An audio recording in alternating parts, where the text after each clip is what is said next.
నా ప్రశ్న ఏంటంటే, సరే ఇప్పుడు ఆయన దర్శనానికి అని చెప్పిన వెంకటేశ్వర స్వామి టెంపుల్కి వెళ్ళినప్పుడు ఆయన్ని రెచ్చగొట్టి టీడీపీ గూండాలు వచ్చి ఆయన్ని రెచ్చగొట్టి ఆయన చేత, సరే ఆయన కూడా క్లియర్గా దానికి ప్రెస్ మీట్లో చెప్పారు, నేను ఈ వయసులో అనాల్సిన మాటలు కాదు అని చెప్పని ఆయన కూడా రిగ్రెట్ అయ్యారు దాని గురించి. అదంతా అయిపోయింది. సరే దానికి ఆయన లీగల్గా కాన్సిక్వెన్సెస్ ఏమున్నా సరే ఫేస్ చేయడానికి రెడీగా ఉన్నా అని కూడా చెప్పారు. దానికి తగ్గట్టుగా ఇప్పుడు జరగాల్సినవి జరిగినాయి. ఇప్పుడు నా ప్రశ్న ఏంటంటే, మొన్న ఇంటి మీదకి వచ్చి ఆఫీస్ మీదకి వచ్చి టీడీపీ రౌడీలు వీళ్ళందరూ కర్రలు రాళ్లు పట్టుకొని ఇంటిని ఆఫీస్ని పూర్తిగా అటాక్ చేశారు, మొత్తం డిస్ట్రాయ్ చేశారు, కార్లన్నీ పగలగొట్టారు, ఆఫీస్ని తగలబెట్టారు. వాళ్ళ మీద ఇప్పుడు దాకా ఏం కేసు పెట్టారు మీరు? ఇప్పుడు ఇప్పుడు మీ పార్టీకి సంబంధించిన నిన్నేదో చంద్రబాబు గారు మాట్లాడుతూ అంటున్నారని నాకు ఇందాకే తెలిసింది. అది ఏ పార్టీ వాళ్ళైనా సరే ఇళ్ల మీదకి వచ్చి అటాక్ చేస్తే మేము ఊరుకోము, అది ఎవరైనా సరే వాళ్ళ మీద కేసు పెడతామని చెప్పని అన్నారు. సరే, నేను చంద్రబాబు నాయుడు గారికి ఈ సందర్భంగా నేను క్లియర్గా ఒక పాయింట్ అడగదలుచుకున్నాను. మీ పార్టీకి సంబంధించిన ముఖ్యమైన వ్యక్తులు ఇద్దరు, ఒకళ్ళు సెంట్రల్ మినిస్టరు పెమ్మసాని చంద్రశేఖర్ గారు. ఆయన ఏమన్నారు, 24 గంటల్లో రాంబాబు గారికి సినిమా చూపిస్తానన్నారు. సినిమా చూపించడం అంటే ఏంటండి అర్థం? లీగల్గా ప్రొసీడ్ అవుతాము, చట్టం దాని పని దాన్ని చేసుకుపోతుందంటే అది వేరు.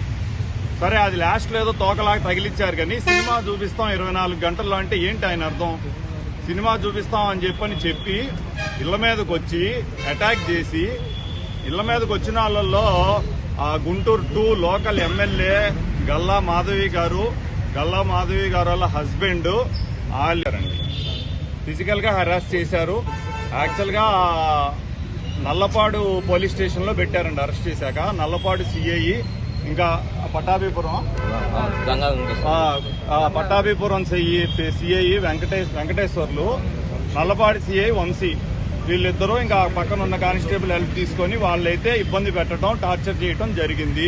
అది ఆయన నిన్న కోర్టులో కూడా రిమాండ్ ఇవ్వబోయే ముందు కూడా ఆయన వివరంగా చెప్పారు, ఇబ్బంది పెట్టారు. అదే సినిమా చూపిస్తాము అని చెప్పని వీళ్ళు చెప్పడం, సినిమా చూపించడం ఏ బాధ్యత గల పొజిషన్ లో ఉండి సెంట్రల్ మినిస్టర్ అయ్యి ఉండి ఆయన ఈ రకంగా సినిమా చూపిస్తాం, చట్ట ప్రకారం చేసేది చేసుకోవాలి ఆయన అన్నారు. ఆయన అన్నదానికి ఇదని చెప్పని అంటున్నారు.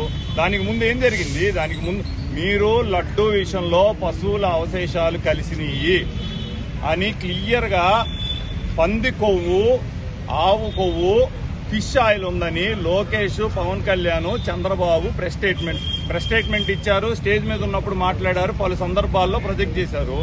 ఇవాళ దాంట్లో మీకు న్యూట్రల్ జర్నలిస్టులు కానీ, న్యూట్రల్ ఛానల్స్ కానీ, యూట్యూబ్ ఛానల్స్ కానీ, లేకపోతే న్యూట్రల్ గా ఉండే అనలిస్టులు కానీ వీళ్ళందరూ క్వశ్చన్ చేస్తున్నారు. ఎవరిని క్వశ్చన్ చేస్తున్నారు? మీ ముగ్గురినే క్వశ్చన్ చేస్తున్నారు. మీరు పశువుల అవశేషాలు ఉన్నాయని చెప్పని క్లియర్ గా చెప్పారు. ఇప్పుడు లేవని వచ్చింది. కనీసం ఇప్పటికైనా క్షమాపణ చెప్పి దేవుణ్ణి రాజకీయాలకు వాడుకోవద్దు అని కామన్ పీపుల్ వీళ్ళు అందరూ ప్రశ్నిస్తున్న సందర్భంలో వీళ్ళు సెల్ఫ్ డిఫెన్స్ లో పడి ఈ రకంగా ప్రవోక్ చేసి ఈ రకంగా ఒక ఇష్యూను డైవర్ట్ చేయడానికి ఇదంతా డ్రామా రన్ చేస్తున్నారు. వాళ్ళు సినిమా చూపిస్తామంటే ఇక్కడ కాదండి, గల్లా మాధవి గారికి కుటుంబం లేదా? ఆయనకి పెళ్లి అవ్వలేదా? ఆయనకి హస్బెండ్ లేరా? పిల్లలు లేరా? ఆమె ఇంట్లోనేగా ఉండేది, ఆమెకి ఇల్లు లేదా? ఎల్లకాలం మీ ప్రభుత్వమే ఉంటుందా? చూస్తా కూర్చుంటారా ఏంటండి? ఇట్లా ఇళ్ల మీదకి వచ్చి మీరు పసిపిల్లలు ఉన్నప్పుడు మీరు ముందు వెనక ఆలోచించకుండా మీరు అక్కడే ఉండి దాడి చేపిస్తా ఉంటే చూస్తా కూర్చుంటారా ఏంటి? మీకు లేవా? ఫ్యామిలీలు లేవా? ఎల్లకాలం మీరు ఎన్నేళ్లు ఉంటారు? మీరు ఎల్లకాలం మీరే ఉంటారా ఏంటి? దీన్ని సహించే ప్రసక్తే లేదు. లీగల్ గా దీన్ని మేము ఎదుర్కొంటాము. అందరి మీద కేసులు పెడతాం. కేసులు తీసుకోకపోతే ప్రైవేట్ కేసులు పెట్టడానికి కూడా వెనకాడు. జైల్లో సౌకర్యాలు ఎలా ఉన్నాయి? ఏమన్నా కావాలని అడగారు? ప్రైవేట్ జైల్లో అడిగారని జరిగింది ఏంటండి? సౌకర్యాలు ఎలా ఉన్నాయండి జైల్లో? ఏమన్నా సౌకర్యాలు ఏమైనా కావాలని అడిగారు? రెగ్యులర్ గా ఉండేటట్టే ఉన్నాయండి. ఆయన ఒక ఎక్స్ మినిస్టర్ కదా. అవునండి. ప్రివిలేజెస్ ఏమైనా ఇచ్చారా? స్పెషల్ ప్రివిలేజెస్ అయితే ఇప్పుడు దాకా ఏం లేదండి. హెల్త్ విషయంలో ఏమైనా అనుమానాలు ఉన్నాయండి మీకు? ఏమన్నా హెల్త్ విషయంలో ఏమైనా అనుమానాలు ఉన్నాయి? ఇంకా స్లీప్ యాప్ని ఇచ్చి అటాక్ చేసిన వీడియోస్, ఎవిడెన్సెస్ మా దగ్గర ఉన్నాయి. మేము ఇప్పుడే కేసు పెడతాం, మీరు తీసుకోండి. మీరు అన్నారు కదా ఏ పార్టీకి సంబంధం లేకుండా ఇళ్ల మీదకి వచ్చింది మేము ఊరుకోమని.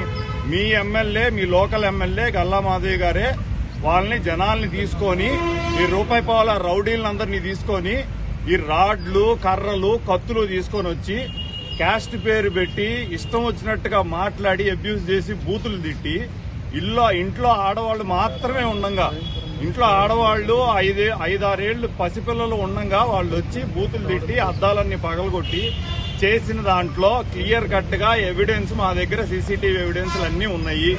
గల్లా మాధవి గారు వాళ్ళ హస్బెండ్ కూడా ఇన్వాల్వ్ అయి ఉన్నారు. మిగతా వాళ్ళందరూ ఎవరైనా పక్కన పెట్టండి, అసలు వాళ్ళు ప్రవోక్ చేశారు కదా, వాళ్ళు అక్కడ ఉన్నారు, ఆ ఇన్సిడెంట్ లో వాళ్ళు ఉన్నారు. వాళ్ళ మీద మీరు ఏం యాక్షన్ తీసుకుంటారు? సో ఇవి సూటిగా అడుగుతున్నాము. ఈ సందర్భంగా మేము ఈ రోజే కేసు పెడతాం, దాని మీద మీరు ఇమీడియట్ గా యాక్షన్ తీసుకోవాలని కోరుకుంటున్నాం. లోపల ఎలా ఉందండి? లోపలికి వెళ్ళారు కదా, అట్లా ఆయన ఆరోగ్య పరిస్థితి ఎలా ఉంది? ఆయన ఆరోగ్య పరిస్థితి బాగుందండి, ఆయనంతా బాగానే ఉన్నారు. పోలీసులు ఆయన దగ్గర రిలేటెడ్ ఉన్నాయండి, ఆయన మామూలు డయాబెటిక్ ఆయన ఉన్నాయి, అవన్నీ కూడా కేర్ తీసుకుంటాం. అవన్నీ కూడా వాళ్ళు ఇప్పటిదాకైతే మాత్రం ఇబ్బంది ఏమి లేదండి, ఇప్పటిదాకా అంతా బాగానే ఉంది. లోపల మెడిసిన్స్ ఇవ్వాల్సింది కానీ ఇంకా అదర్ థింగ్స్ కానీ అవన్నీ కూడా బాగానే అలౌ చేస్తున్నారు. ఇబ్బంది ఉంటే ఖచ్చితంగా మీరు దృష్టిలో ఫుడ్ విషయంలో బయట నుంచి ఏమైనా కావాలని అడిగారా, లేదంటే అక్కడ ఫుడ్ ఏమైనా ప్రొవైడ్? ఇప్పుడైతే అడుగుతున్నామండి, ఇప్పుడైతే లేదు. దానికి మనం వేసాం కదండి, అది కోర్టులో వేసాం, పర్మిషన్ వస్తే బయట నుంచి మనం